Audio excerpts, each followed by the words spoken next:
Bon, je vais essayer donc en 12 minutes de passer 34 diapos. Non, je vais aller vite. Vite me présenter, Jean-Marc Bédéred. Je pense que Léo passait à la suivante. Pour les visuels, vous faire partager que je viens aussi d'une belle contrée, le Gers. Voilà, avec toute une histoire autour du rugby, de la gastronomie et aussi historiquement, c'est le pays de d'Artagnan. Voilà, donc le Gers mis à l'honneur en ce moment de Coupe du Monde avec la formation de 4 joueurs qui sont dans le 15 de France, hein, Greg Aldrit, Anthony Gelon, Antoine Dupont et Pierre Bourgarit. Voilà, juste pour les visuels sur mon parcours, dire que j'ai un parcours qui a traversé pas mal d'environnements différents. J'ai démarré emploi jeune. Dans un comité départemental, donc c'est des emplois aidés pour ceux qui sont trop jeunes justement maintenant. Donc emploi aidé, donc un comité départemental, comité territorial à l'époque, donc on peut l'appeler régional aussi maintenant.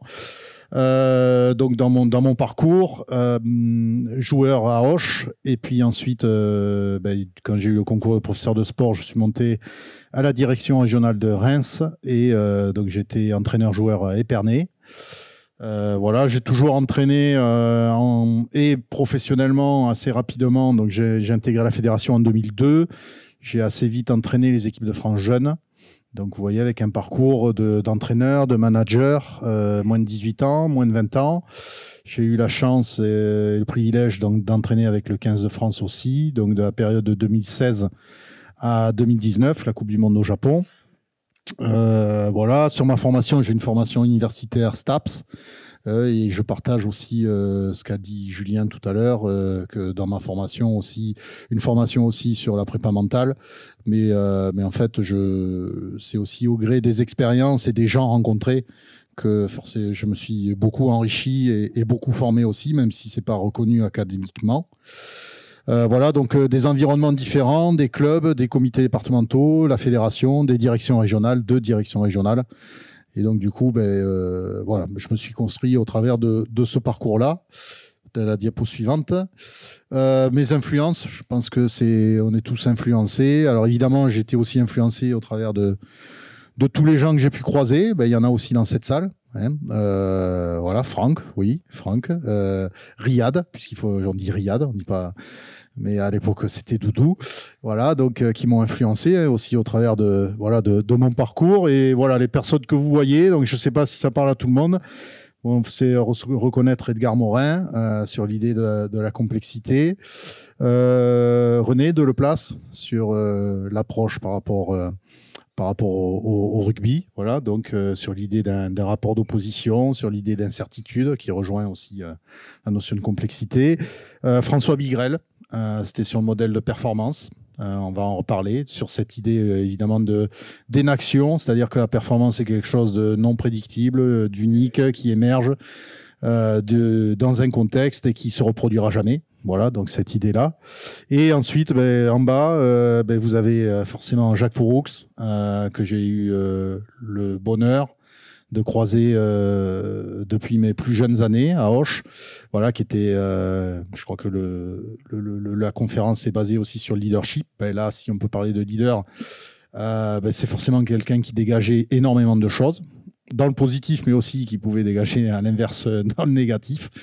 Donc c'était voilà, c'est ce qui le caractérisait, mais en tout cas c'est un homme qui m'a marqué, voilà, qui m'a marqué dans sa détermination, dans sa passion par rapport au jeu, dans aussi un petit peu la vision avant-gardiste qu'il avait, même si il était trop en avance très certainement, et qu'il avait du mal aussi à exprimer ou à bien expliciter ce qu'il pensait. Pierre Villepreux, qui rejoint un peu l'aspect de René Deleplace sur l'idée aussi de rugby de mouvement, de maître du mouvement, d'aller chercher des espaces plutôt que d'affronter. Et Jacques Brunel, Jacques Brunel qui a été mon premier entraîneur senior à Auch et qui m'a sollicité pour intervenir dans son staff avec lui et vivre la Coupe du Monde 2019 au Japon.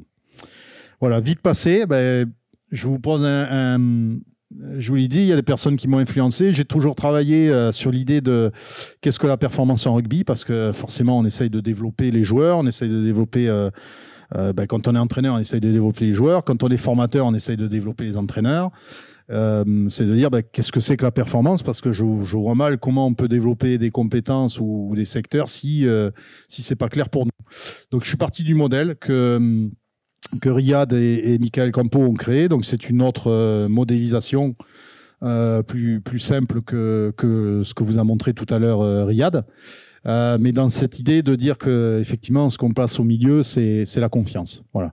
Et je crois que c'est vraiment partir de ça, donc qui concerne évidemment tout, qui va avoir un impact sur la performance de l'équipe, la performance du joueur, la performance de l'entraîneur, mais aussi celle du staff, puisque je prendrai le même cheminement en termes de pensée, à savoir que chaque membre de staff a une compétence qui va s'exprimer différemment suivant la façon dont le staff fonctionne, ses relations, le management qu'il a avec le chef de projet, et que suivant, on l'a vu tout à l'heure, comment la structure, donc le président et tout ce qui est structuré autour de soit d'une équipe nationale, soit une équipe de club, tout ça, ça va influencer sur la performance de chacun des acteurs.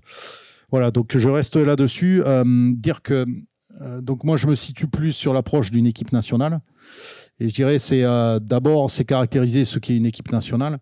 Je pense qu'on est un pays qui vivons sur une culture de club. La formation des entraîneurs se passe dans les clubs. Donc avec, j'en parlais tout à l'heure, une temporalité, un contexte qui est différent de celui d'une sélection. Alors, qu'est-ce qui différencie? C'est très certainement de dire que la sélection, il y a quand même un enjeu de bâtir l'identité de l'équipe. Alors, il y a je ne sais pas si on dirait une supra-identité, qui est évidemment celle de dire c'est une équipe de France. Oui, mais enfin, ça, c'est le maillot. Effectivement, on vient pour porter un maillot bleu, le même maillot. Par contre, les gens qui arrivent, que ce soit le staff ou les joueurs, en fonction de là où on les prend, que ce soit avec les jeunes ou les moins jeunes, donc nous, ça démarre à moins de 18 ans, moins de 18, moins de 20, et ensuite, garçon-fille, je parlerai des deux. Quand je parle des équipes, c'est garçons et filles. L'enjeu, c'est de construire une identité d'équipe. Parce que même si on fait partie d'une équipe de France, on va jouer avec des joueurs et des joueuses qu'on ne connaît pas. Avec les staffs vont travailler ensemble, et les staffs sont soit des professionnels embauchés par la fédération, soit aussi pour partie des gens qui viennent des entraîneurs qui viennent de clubs. Et du coup, il y a quand même un enjeu aussi donc de créer cette identité collective de staff et de joueurs. Je crois que c'est une temporalité qui est vraiment spécifique. La sélection, c'est le court terme, c'est la perf à court terme, c'est la préparation à court terme. On se réunit sur des moments très condensés, très courts, mais à la fois très intenses. Et ça, je crois que c'est important, notamment au niveau des staffs. J'aurais dû démarrer par ça. Je m'aperçois que je n'ai pas présenté ce que je faisais. Je suis manager haute performance, et en fait, je m'occupe de travailler sur l'ensemble des équipes de France, et notamment sur l'accompagnement des staffs. Et on s'aperçoit que les staffs, et je m'aperçois que les staffs, cette notion de temporalité, elle est à maîtriser. C'est-à-dire que c'est très court. Donc, on a une semaine en fonction des budgets, évidemment aussi des équipes. Plus on monte, plus on va vers les moins de 20, plus il y a de temps de rassemblement. Si on est avec les moins de 18, il y en a un peu moins. Donc du coup, il s'agit d'améliorer la capacité dans tous les cas, de mettre l'équipe dans les meilleures dispositions pour à la fois s'inscrire dans les objectifs du parcours, puisqu'on est dans une idée de parcours, et évidemment aussi que l'équipe soit la plus à même de performer contre l'équipe qu'elle rencontrera 5-6 jours ou 15 jours après, au mieux. Donc cette temporalité, elle est hyper importante. Ça veut dire que forcément, c'est un fonctionnement différent.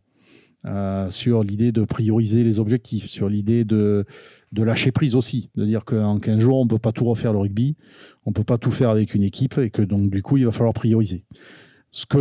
Qui n'est pas forcément, même si ça peut l'être, ça le rejoint, mais ce qui n'est pas forcément le fonctionnement que l'on peut avoir sur un club. Mais c'est à la fois court et c'est à la fois très intense, parce que c'est aussi un fonctionnement où quand on est en sélection, en fait, on ne se quitte pas, matin, midi, soir, la nuit, on vit toujours ensemble. Et ça, c'est quelque chose qui est aussi spécifique à un environnement de sélection. Moi, je l'ai vu, par exemple, on a des rassemblements élites jeunes à Fréjus, on a des entraîneurs de clubs qui viennent, qui sont rassemblés sur une période de 15 jours. Et en observant les coachs, on voit aussi que ça a un gros impact d'être tout le temps ensemble, de ne pas rentrer chez soi, de pas avoir à un moment donné, même si, comme Riyad l'a dit, en club, ça veut pas dire qu'on travaille pas. Hein. Ça veut dire que si on travaille de 6h à 18h, à 18h, on rentre chez soi, on a sa famille. Alors que quand on est en sélection, quand on rentre, c'est soit dans sa chambre, soit on est aussi en contact avec les gens avec qui on a travaillé toute la journée. Et tout ça, ça a un impact sur forcément la performance du staff et aussi sur se dire, quand on va être dans des situations, quand on est dans des situations de stage, ça va.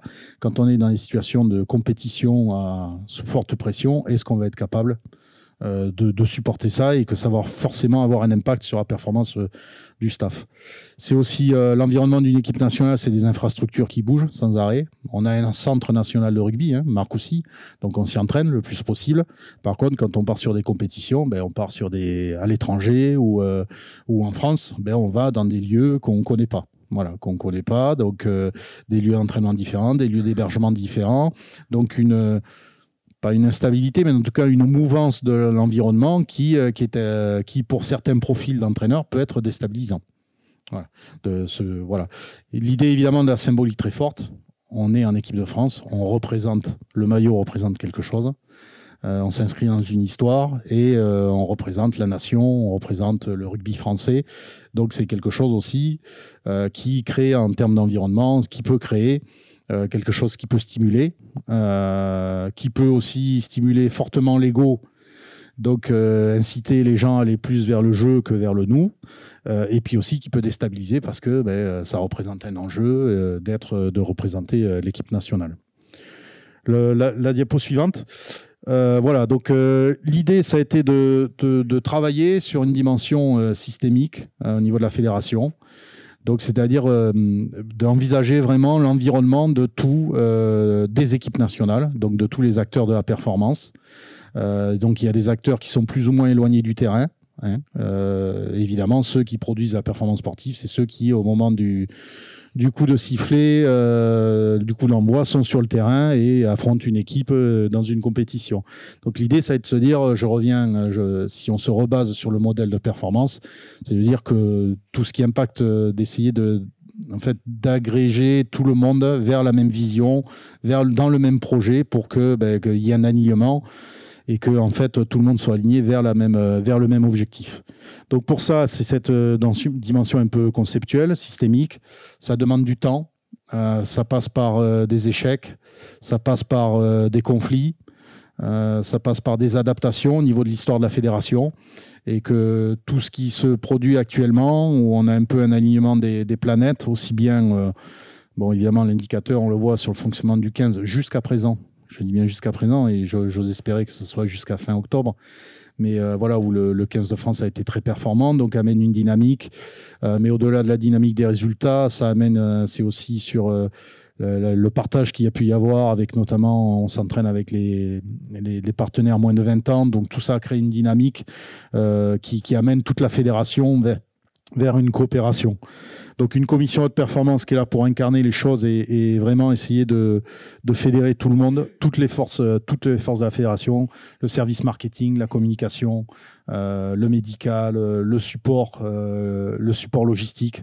C'est tout bête, mais si vous pointez que le terrain n'est pas réservé ou qu'il est occupé par quelqu'un d'autre, on peut parler de haute performance, on peut parler de tout ce qu'on veut, mais ou si le terrain n'est pas disponible parce qu'il est en train d'être tendu. C'est des choses qui paraissent comme ça, toutes simples, toutes bêtes, mais qui sont essentielles et qui sont à prendre en compte. Peut-être avancer. Donc voilà, sur la commission de performance, sur l'idée, ceux qui ont fait sur l'idée d'une commission au centre plutôt restreinte, qui permet de prendre des décisions. On élargit à tout l'environnement fédéral pour essayer d'agréger tout le monde et ensuite aux équipes sur le cercle le plus large. Peut-être avancer. Voilà, donc la commission de performance qui est vraiment là pour faciliter, mettre de l'huile dans les rouages, dans les relations entre les clubs et les joueurs, dans les relations entre le club et la FFR. Donc cette commission évidemment tous les services de la FFR, peut-être avancer. Voilà, dire qu'on a 13 équipes de France. Donc 13 équipes de France, garçons, filles à 7 et à 15.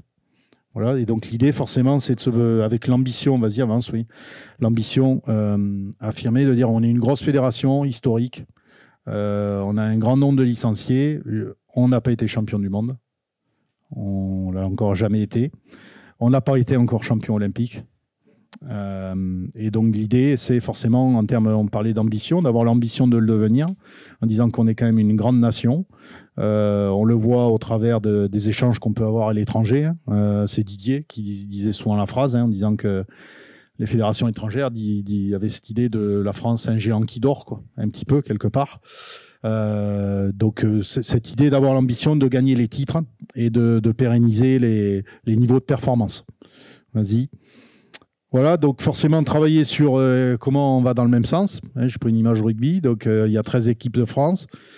Donc ça peut être 13 projets différents du responsable de l'équipe de France, chacun allant dans son sens, alors que l'idée c'est justement d'inscrire ça dans un parcours de formation du joueur, dans un parcours notamment sur les équipes qui sont en dessous des équipes majeures. Donc les équipes majeures phares sont évidemment les 15 garçons et filles et les 7 garçons et filles.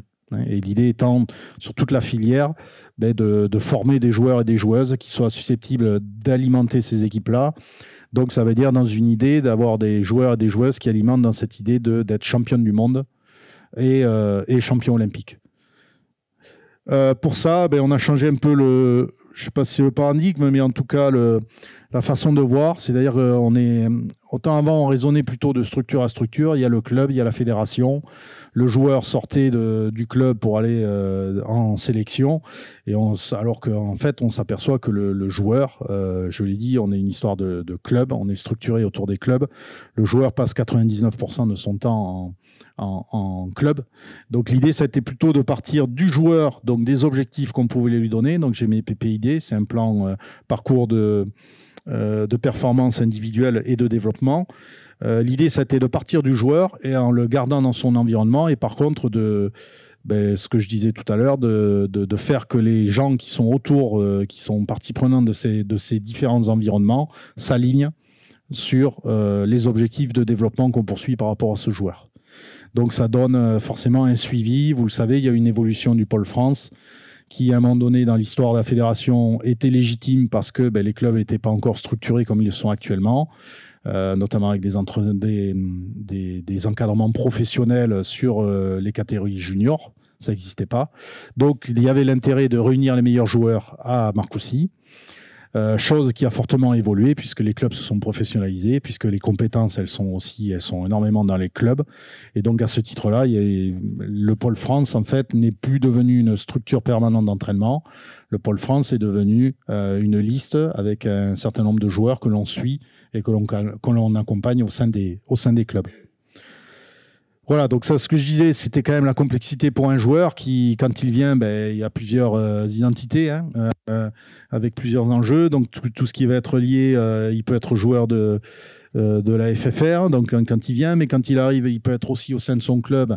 Là, c'est plus au sein des clubs aussi à traiter ce problème, de dire qu'est-ce qu'il est réellement. Est-ce qu'il est joueur du centre de formation? Est-ce qu'il est joueur espoir? Est-ce qu'il est joueur même au sein du centre de formation? Quelquefois, je vais avec les pros, quelquefois, j'y vais pas. Donc, tout ça qui faisait que pour le joueur, c'était pas forcément quelque chose d'évident et de facile. Vas-y, avance.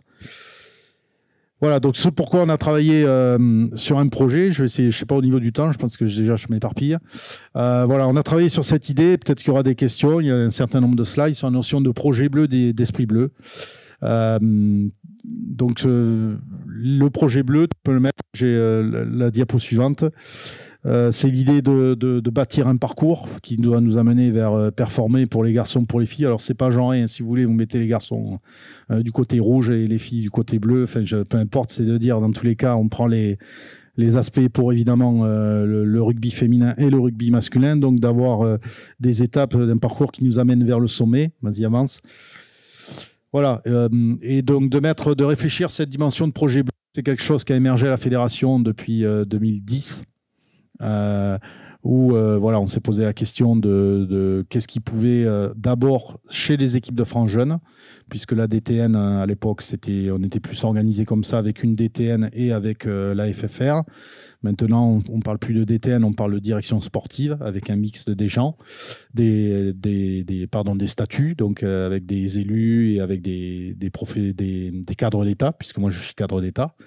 Et l'idée, ça a été voilà, de définir vraiment, de s'interroger sur nos principes, sur nos méthodes, et notamment dans tout ce qui va être lié au développement du joueur et de la joueuse, d'inscrire dans un parcours, d'inscrire dans des environnements qui soient alignés. Voilà, c'est-à-dire que sur les mêmes principes de développement avant tout du joueur et aussi dans la relation entraîneur-entraîné qui est une convergence pour que les joueurs et les joueuses puissent se développer au mieux.